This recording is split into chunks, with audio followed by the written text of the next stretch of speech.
Your business deploys AI pilots everywhere. But are they going anywhere? Or are they stuck in silos, exhausting resources, unable to scale? Maybe you don't need hundreds of AI pilots, you need a holistic strategy.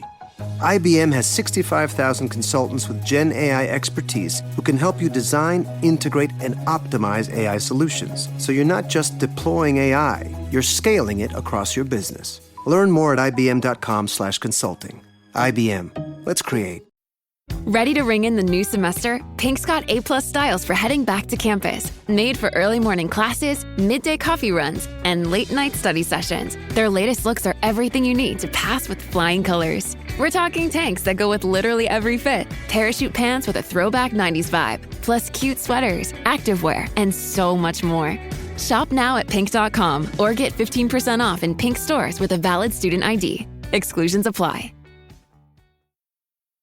Want to make a podcast? Spotify's got a platform that lets you make one super easily, distribute it everywhere, and even earn money, all in one place for free. It's called Spotify for Podcasters, and here's how it works. Spotify for Podcasters lets you record and edit your podcasts right from your phone or your computer. So no matter what your setup is like, you can start creating today. Then you can distribute your podcast to Spotify and everywhere else podcasts are heard. Video podcasts are also available on Spotify, and when you want to take conversations with your fans to the next level, Q&As and polls are the best way to get them talking. With Spotify for Podcasters, you can earn money in a variety of ways, including ads and podcast subscriptions. Ever since I discovered Spotify for Podcasters, I feel so supported in the creation and distribution of my show. Spotify for Podcasters hosts masterclasses, office hours, and more to help creators develop and fine-tune their skills. I highly recommend you give it a try. Download the Spotify for Podcasters app or go to spotify.com/podcasters to get started.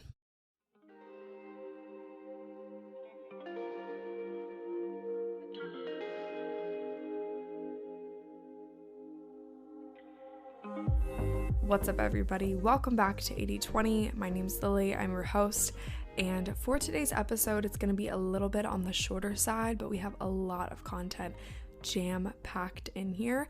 This is going to be a mini coaching session and coaching through your personal relationships and friendships. So this is a coaching session that I do with my clients, and I'm going to kind of give you a little bit of a modified version because obviously when I do it with a group or with a one-on-one client, there's feedback going on, there's a little bit of question and answer going on, there's an opportunity for me to make observations and kind of reflect on what the client is telling me. But in a podcast format, there's an opportunity for you to do some self-reflection and for you to do almost maybe like grab a journal or something. We can kind of make this a little bit of a journaling.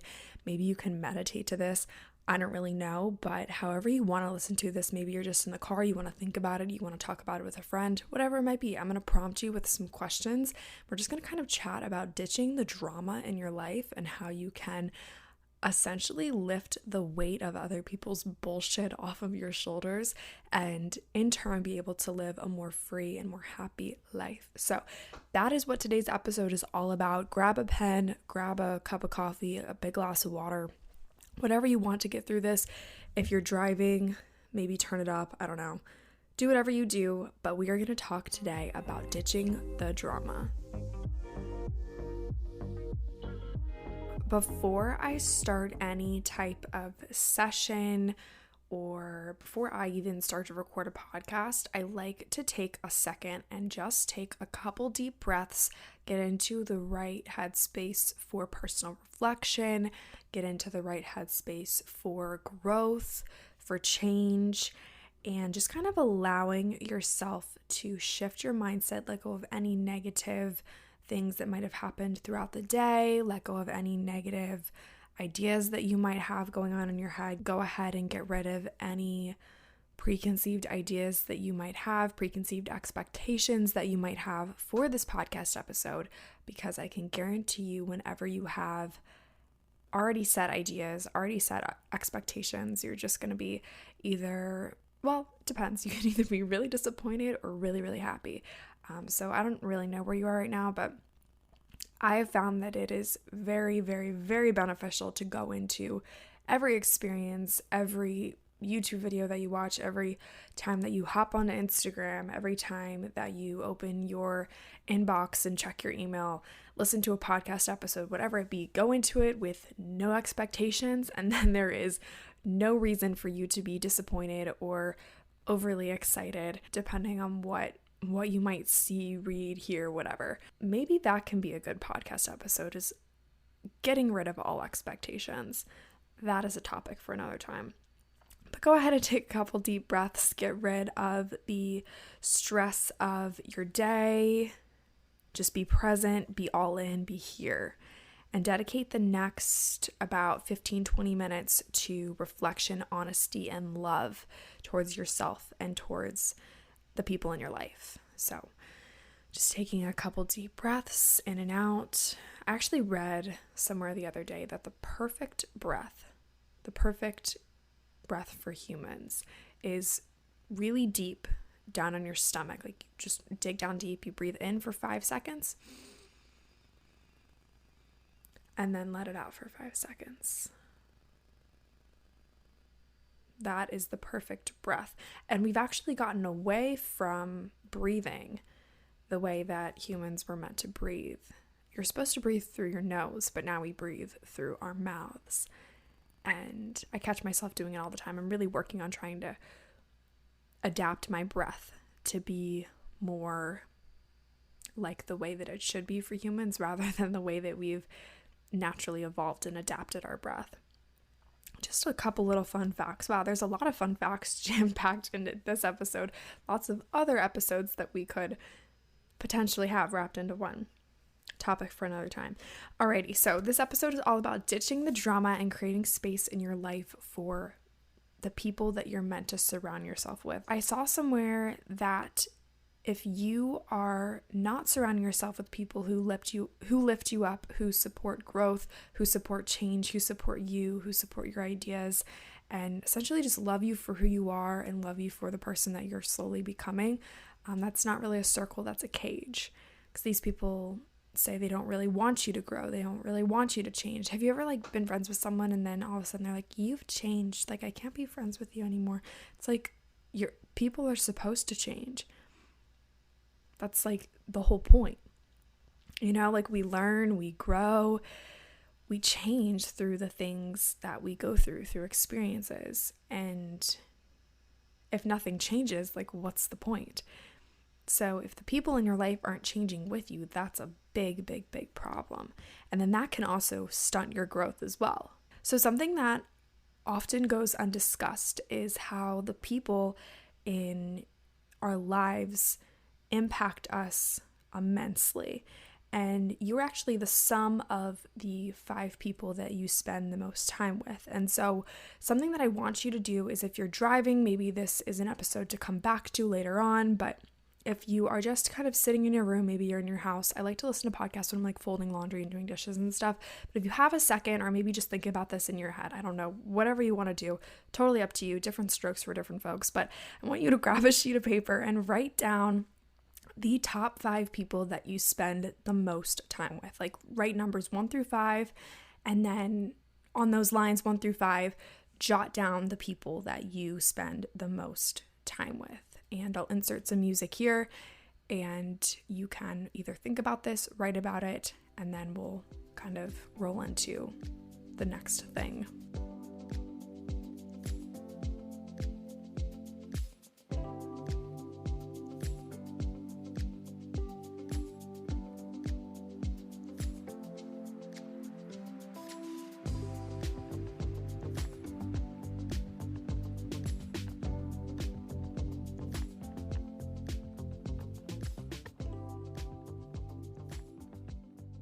Now that you have your list, I want you to reflect on those relationships.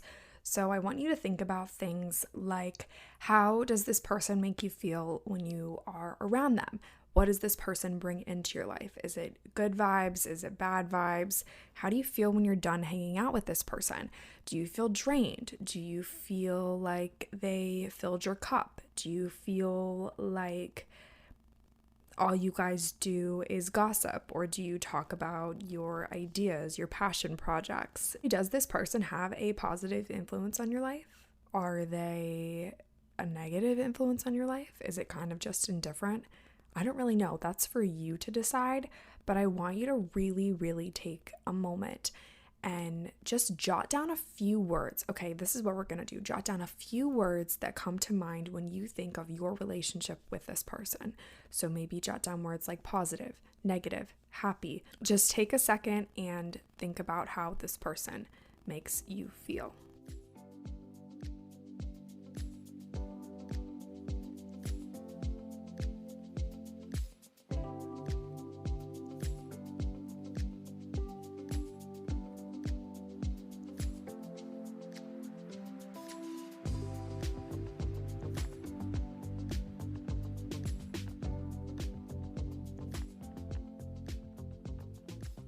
So now that you have a couple words written down to describe the impact that this relationship has on your life. By the way, when I say relationship, I'm not talking about a romantic relationship.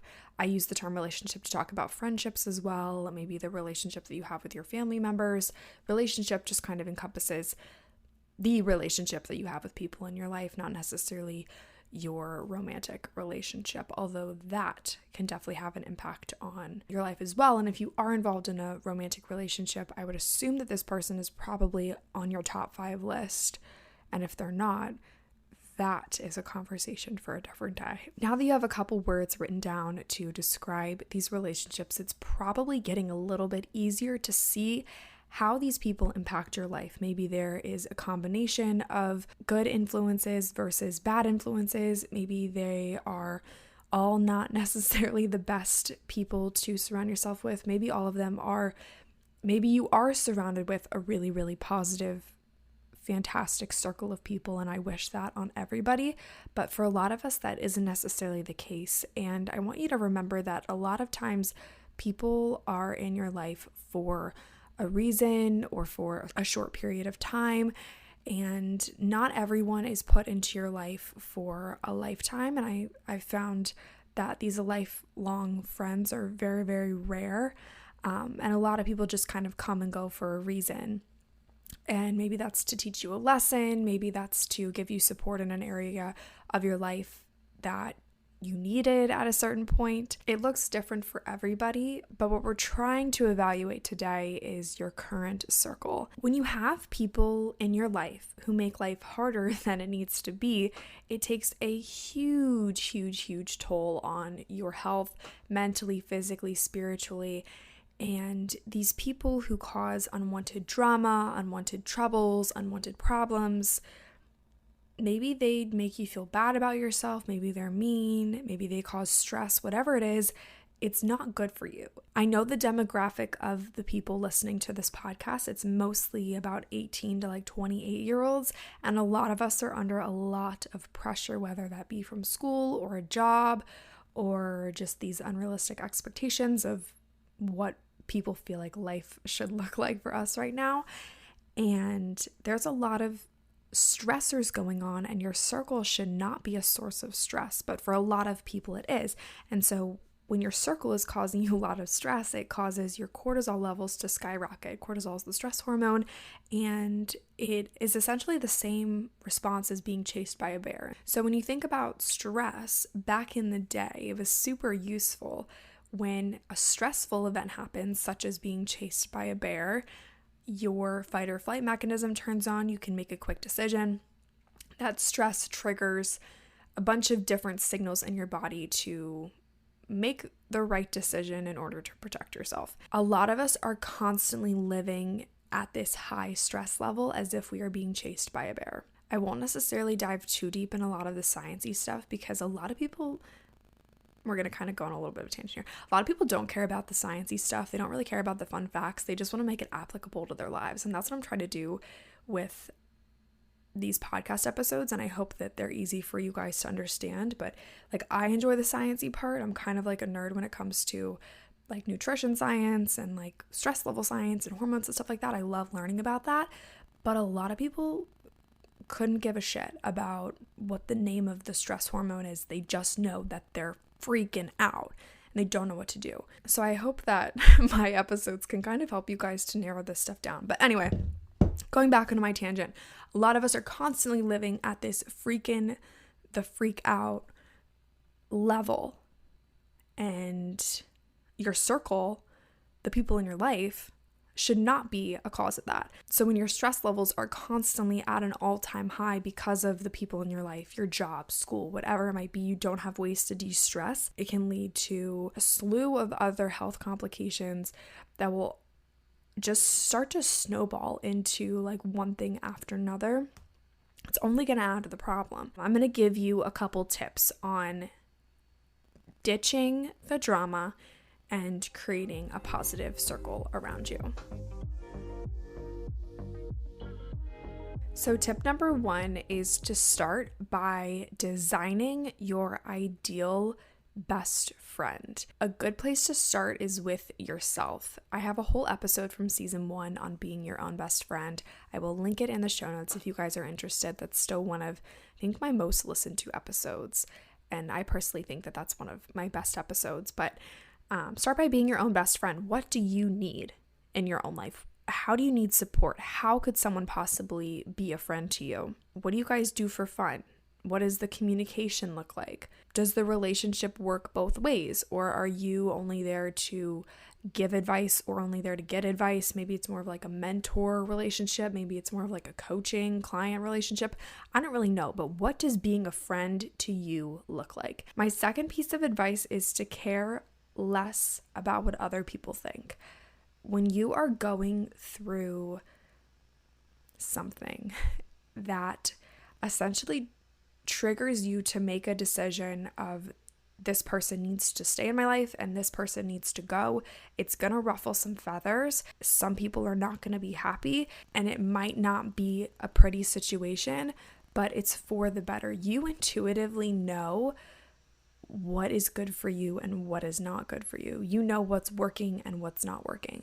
So if there is a relationship, whether that be romantic, friendship, family member relationship, whatever it might be, you know if it's something worth your time or not necessarily worth your time. You know if it's worth your energy or not worth your energy. And when you stop worrying about what other people might think when you have to do what's best for you, it's easier to make that decision to do what's best for you. Something else to remember too is that when you begin to turn inward and focus on what the best next step is for you, it's a lot easier to make those tough decisions.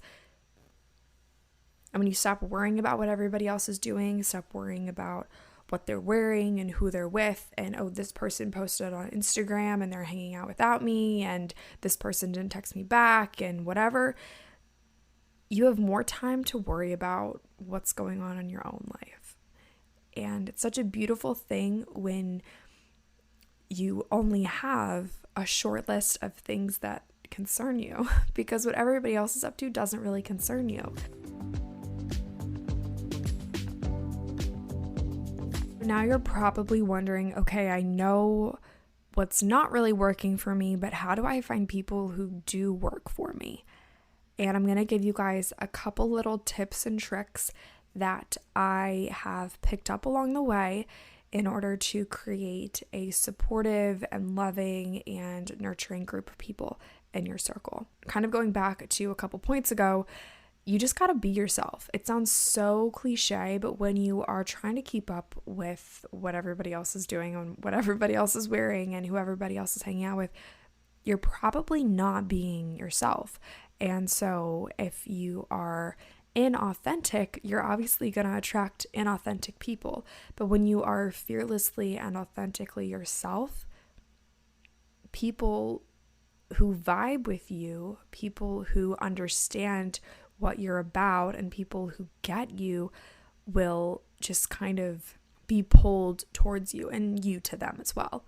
The next thing that I would recommend is to start going places and doing things and participating in activities that you love to do, and you will probably find like-minded people there. You guys obviously know that I am super passionate about health and wellness and personal development and fitness. Last summer, I started going to a spin studio in my boyfriend's hometown.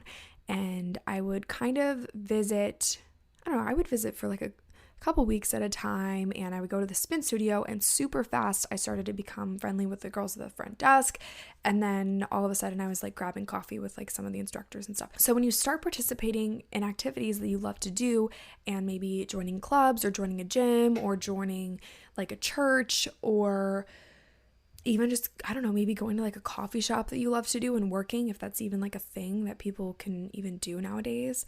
But going places and doing things where you might find like-minded people is a great way to find like-minded people. Another thing to remember is that you have to put yourself out there, and most people are super friendly, and if someone doesn't really want to grab coffee with you, they probably won't. The worst that can happen is someone doesn't respond, or someone says, no, thank you, I'm busy. Say you invite someone on a coffee date just as like a friend, or maybe this is like a romantic thing, I don't know. But say like you DM someone and you're like, hey, like let's go to a yoga class, I really want to get to know you better, whatever. It's weird because friendships are like, budding friendships are like similar to like dating relationships, where you kind of have to like DM them and be like, hey, like you want to go to yoga with me? Like maybe we can go grab coffee after, and then you kind of have to like find like weird things in common, but it all works out for the best. But anyway, you message someone and say, hey, let's go grab coffee and go to yoga, and maybe they say, oh, I'd love to, but I'm super busy, maybe in a few weeks, and then they never respond. That's on them. It is what it is. At the end of the day, the worst they can do is say no thank you. Like why not just go ahead and give it a go? The worst they can do is say no. And then you didn't lose anything either, because this person was never really a friend to begin with. So like, doesn't matter. My next and last piece of advice to keep in mind when you're trying to find your people is to remember that quality is greater than quantity. So it's better to have two best friends that absolutely love the shit out of you and make you a better you than to have 20 friends that like half-ass the relationship and really don't give a shit about you. I would rather take the two friends that actually care. So just keep that in mind, because I think a lot of times, especially in the era of social media, it's really easy to be like, oh my gosh, this person has so many friends. I wish that I had all these friends, how to make friends. And it's like, but wait a second, you have two really, really freaking solid people in your life that just love you. And like, if that's not enough for you, then like, will anything ever be enough for you? Like, it doesn't have to be this big production. It doesn't have to be this huge social circle. And in reality, even if you have like a big circle of like 20 people, you're not going to be best friends with all of them. So just something to keep in mind, something to think about when you are in the process of looking for new people to surround yourself with. Thank you for listening to this episode of 80/20. If you enjoyed it, please let me know by dropping a rate and a review. This helps more people just like you find and listen to the show. Don't forget to follow me, Lily, on Instagram. My username is @LilyRakow. That's LILYRAKOW. And follow the podcast Instagram page as well, which is 8020pod. That's 8020pod on Instagram. New episodes of 80/20 go live every Monday and Thursday, or subscribe to stay up to date with the latest.